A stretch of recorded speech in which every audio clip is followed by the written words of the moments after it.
Hey, what's going on, everybody? This is Tyrone back with Tech Life. And here I have a great article for you guys from Light Reading. I'll leave a link to it in the description so you guys could check it out. So during the videos that I made about Ericsson getting 100% of the AT&T network and they're going to rip and replace Nokia, I remember some of you asking in the comments, well, what about the big multi-panels? What about the CommScope panels? Well, it looks like Ericsson may have taken that share too. Did Ericsson push CommScope out of AT&T too? AT&T is replacing Nokia radios with gear from Ericsson. Now the analyst who predicted that move is suggesting that Ericsson may also be stealing share from CommScope within AT&T's network. Wow. So I can find out that info and I'll look for that later on today. I might drop it publicly. I might put it in the member section. So if you want to follow that membership, a link to that will be in the description down below. So I wanted to touch on several topics within this video. So this would be very aggressive, right? We're everybody's talking open RAN for AT&T. I mean, this sounds like closed RAN to me. I mean, you're going 100% Ericsson on the panels, and then you're going radios, you're going Fujitsu, which does the open RAN. Now, from what I remember, Ericsson only does the air panels. I don't remember Ericsson doing a full multi-band panel. I don't remember that. So even in Ericsson markets, they're going to have to touch those sites again if this does become public that CommScope is out. They have CommScope panels in my market that's Ericsson.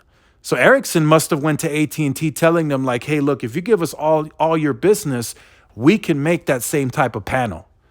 I think that had to have been in discussions when they were going through these negotiations. So this is very, very interesting. This is going to cost AT&T a lot of money to make this happen. So here's my thing. Here's the second topic that I wanted to cover. So yesterday, Pascal presented at a fire chat with Oppenheimer, and he disclosed that their CapEx is coming down a bit, but it's still going to be in the $21-22 billion range, which is still relatively high. If you compare that to the competition, Verizon's going to be at 17 to 17 and a half from what we heard. That's their step down. And then T-Mobile is going to be at 9 to 10 billion, with them saying they're going to come in at the lower end. So they're going to be closer to the 9 billion. The street is estimating them to come in around 9.34 billion.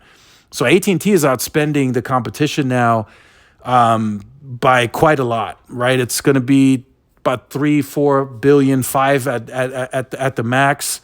So, you know, they have to stay that high with all this activity. They can't really go that low because they're trying to expand fiber. They told us very clearly in the fire chat yesterday and even a bit before, they're looking to go well beyond 30 million. Right now, the guidance says they're going to touch or they're going to pass 30 million households with fiber. They're looking to increase that to 40 to 45 million. So that's going to require another large investment. They're looking to rip and replace entire Nokia markets, which they're saying they're going to spend about 2.8 billion on that alone for at least the next 24 months. That's the highest activity period I feel will be over the next 24 months. Then they still have to have all their other global businesses under that CapEx. All of their, enterprise businesses that they deal with locally. And then they still have to, they have to supply and feed FirstNet. They got to spend CapEx on that. They got to continue expanding the network. And I feel they have to spend, X amount of billions, I don't know what that looks like, on continuing to densify. They must continue adding C-RAN. They must, where absolutely needed, they must continue adding macros. They have to do that. So all of that is going to require significant capital across the board. And at the 21-22 billion range, I mean, they're outspending the competition. And that may be what it looks like for the foreseeable future.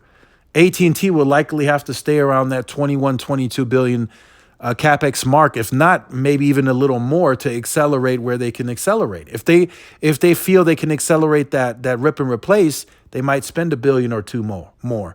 If they feel they can accelerate fiber, they might spend $1 billion or $2 billion more. And the reason I say that is because I don't want any of these to have shortcomings, right? I don't want them to take wireless capital for fiber just because they see an acceleration. No, I want them to spend more out of their cash flows to fund that acceleration. I don't want wireless to take a back seat just because they see an acceleration, and vice versa. I don't want fiber to suffer because they can accelerate on wireless. So I would like them to fund that billion or two needed out of their cash flows. But, we'll see how they maneuver. Right now, what we know is CommScope is potentially out, Ericsson in, right, on those multi-band panels. We know the CapEx is going to come in a bit lighter, but they'll still be at 21, 22 billion above, they'll be coming in above the competition. So we'll see what that outcome is, but this is a big news drop today. I wanted to leave you guys with that, so I'll leave a link to this article in the description. So if you're new to the channel, make sure you guys like, share, subscribe, follow my social media outlets. This is Tyrone with Tech Life. I'll see y'all in the next one. Peace.